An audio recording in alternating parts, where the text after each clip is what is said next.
तो हेलो दोस्तों, कैसे हैं वो आप सभी लोग। उम्मीद करता हूं आप लोग बहुत अच्छे रहोगे।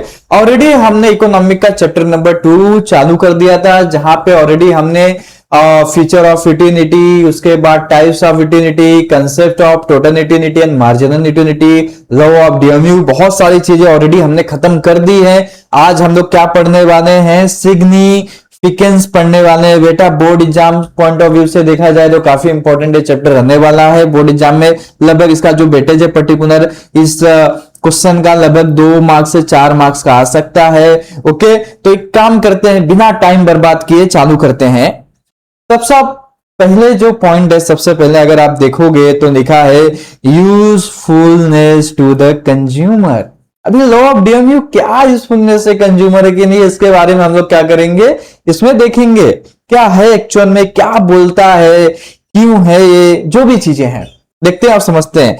This law create awareness among the consumers. ये लॉ क्या करता है, लोगों को अवेयर करता है। कैसे अवेयर करता है देखते हैं। To obtain maximum utility from the limited resource it is a necessity to diversify the consumption. ये क्या बोल रहा है कि लिमिटेड रिसोर्सेज में जितना हो सके उतना ज्यादा सेटिस्फेक्शन ले लो। यही तो बेटा मतलब एक कंज्यूमर का बिहेवियर भी होता है कि हमारे पास जो रिसोर्सेस होता है हम उसमें कोशिश करते हैं हमें मैक्सिमम सेटिस्फेक्शन मिले। पर ये लॉ ऑफ डीएमयू सिखाता है कि तुम्हारे पास जो भी लिमिटेड रिसोर्सेस है उसमें कोशिश करो मैक्सिमम से मैक्सिमम सेटिस्फेक्शन ले सको। आप लोगों के लिए एक छोटा सा एग्जांपल देखते हैं क्या है। स्मार्ट, अभी देखो एक कंज्यूमर जो आपका, इसका नाम क्या है बेटा, रोहन है। एक कौन है, रोहन है। अब देखते हैं रोहन का क्या है। रोहन डिसाइड करता है उसको बर्गर खाना है, मूवी भी देखना है, कोल्ड ड्रिंक भी पीना है, मतलब कोल्ड ड्रिंक मतलब ड्रिंक में जो भी कोल्ड ड्रिंक, आइसक्रीम भी। क्यों? क्योंकि उसको टोटल सेटिस्फेक्शन चाहिए ना। अभी एक ही चीज खाएगा तो क्या होगा, बोर हो जाएगा बेचारा। तो जिसको जैसे क्या किया, उसने डिसाइड किया कि भाई एक नहीं एक साथ 4 खाऊंगा। आपने भी घर पे जिद करते हो कि नहीं, करते ही रहोगे। एग्जाम्पल देखते हैं। लिमिटेड इनकम में अलग अलग चीजें खरीदने से टोटल सेटिस्फेक्शन ज्यादा मिलती है। लिमिटेड रिसोर्सेस में अलग अलग चीजें, अभी एक ही चीज खरीद लिया, क्या मजा। इसलिए कंज्यूमर अपने रिसोर्सेस को अलग अलग वांट्स पर स्पेंड करता है। यही तो है हमारा usefulness to the consumer. Okay, उम्मीद करता है पॉइंट आपको समझ में आ गया रहेगा। अभी आगे बढ़ते हैं। अभी यूजफुल टू द गवर्नमेंट। अभी गवर्नमेंट के लिए क्या यूजफुल है देखते हैं बेटा। गवर्नमेंट के लिए क्या यूजफुल है, कुछ तो रहेगा ना गवर्नमेंट के लिए। The law is useful to the government in forming various policies such as the progressive tax policy, trade policy, pricing policy, etc.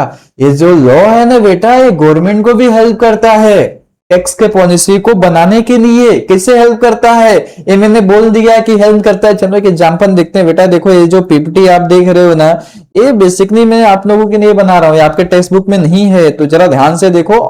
और एक बार अगर आप देखते हो, अच्छे से वीडियो को देखते हो, तो आपको बहुत अच्छे से समझ में आ जाएगा। उसके बाद आपको कहीं और देखने की जरूरत नहीं पड़ेगी। ओके, टैक्स पॉलिसी में कैसे हेल्प होता है। जैसे रिच पीपल के लिए हाई टैक्स रखेंगे, जाहिर सी बात है बेटा, ज्यादा पैसा कमा रहा है तो टैक्स उसके पास हाई रखना पड़ेगा ना। और क्या है, पुअर पीपल के लिए टैक्स जो रहेगा वो आपका लो रहेगा। ठीक है, अभी जो अमीर आदमी है देखो गड्डी लेके बैठा हुआ है, अभी ये गवर्नमेंट है, गवर्नमेंट बोलेगा अच्छा बेटा थोड़ा टैक्स इधर भी दे दो। आई बात समझ में। ओके, गवर्नमेंट क्या करता है, रिच पीपल पर ज्यादा टैक्स लगाती है और पुअर पीपल पर कम टैक्स। क्योंकि रिच पीपल के लिए एक्स्ट्रा मनी मतलब ज्यादा, मतलब एक्स्ट्रा मनी जो उसके लिए है बेटा ना, इतना मतलब इंपॉर्टेंट नहीं रखता है। अभी अंबानी जो है बेटा दिन भर में कितना कमा रहा है। ओके, बहुत पैसा हम लोग कमाते हैं, इतना पैसा जितना आप सोच भी नहीं सकते हो। अभी आगे बढ़ते हैं। देन हमारा क्या है, थर्ड पॉइंट इस particular significance of law of DMU का है, जिसमें हम देखेंगे basics of paradox of value. बेटा क्या करता है, लॉ ऑफ डीएमयू ना हमें मतलब पैराडॉक्स ऑफ वैल्यू को समझने में हेल्प करता है। अभी क्या है देखते हैं, जरा देखते हैं। The law of diminishing marginality help us to understand the paradox of value. Okay, it include good that have more value in use and zero or less value in exchange such as the air, water। अभी बेटो देखे क्या है, सांस ले रहे हो, हवा, ठीक है, पानी, सनलाइट, इसके लिए पैसा आप पे करते हो नहीं करते हो, पर इनकी लाइफ में इंपॉर्टेंस कितना है, बहुत हाई है। अगर ये नहीं मिलेगा तो आप रह पाओगे, नहीं रह पाओगे। Okay, as well as good that have more value in exchange and less value in use। अभी क्या वैल्यू ऑफ एक्सचेंज, कुछ ऐसे गुड्स है जिनका वैल्यू ऑफ एक्सचेंज बहुत हाई है पर वैल्यू इन यूज बहुत लो है। जैसे फॉर एग्जांपल गोल्ड, गोल्ड क्या आप खाओगे पियोगे? नहीं ना। डायमंड क्या खा जाओगे?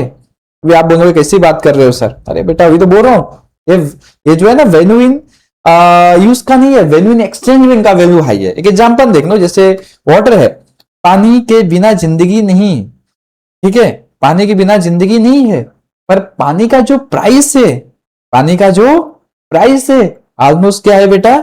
फ्री है। ओके, अभी क्या है? Value in use very high, okay, value in exchange very low. आगे देखते हैं डायमंड क्या है। डायमंड के बारे में देखते हैं।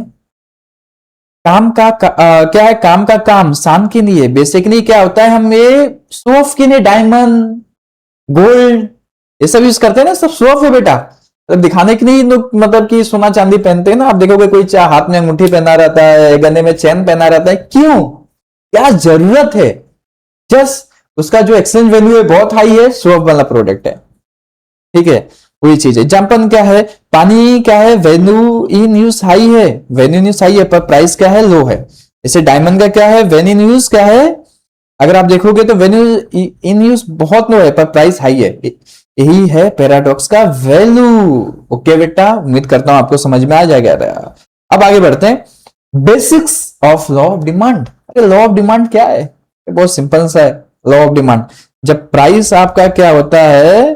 कम होता है तो डिमांड क्या हो जाता है? हाई हो जाता है।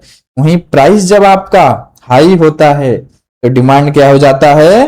लो हो जाता है। सिंपल सा फंडा है, ज्यादा सोचने की जरूरत नहीं है। आगे देखते हैं। The law of demand is a basis on the law of dimension, margin and utility. According to the law of demand, the quantity demanded of goods rises with the fall in the price and fall with the increase in the price.